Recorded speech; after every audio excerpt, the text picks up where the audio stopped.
ինչու կարդալ Անդերսենի հեքիաթները։ Նախ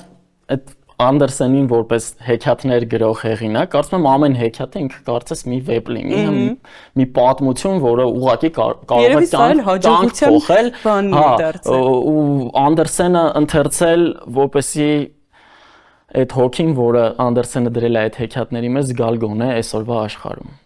որտեվ այնքան դրա կարիքը կա, այդ մաքրության կարիքը, որի մասին խոսել ենք էլի,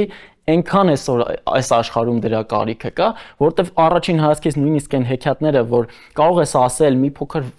դժվար է երեխայի համար եւ այլն, այդտեղ հոգին է փոխանցվում երեխեքին։ Անկամ այդ աղջիկ Էվլուցկիները, որ այդքան ասացինք ամենատխուրն է, բան, այդտեղից չեմ կարծում երեխան հրեշներ տեսնի կամ չգիտեմ գիշերը չքնի, որտեվ այնքան մաքուր հոգի է, մանկական հոգի է դրած, ոնց որ Անդերսենն էր, հա, 70-ամյա ծերուկը, որը հոգով 5-6 տարեկան էր, այդ Անդերսեն պապիկն էր,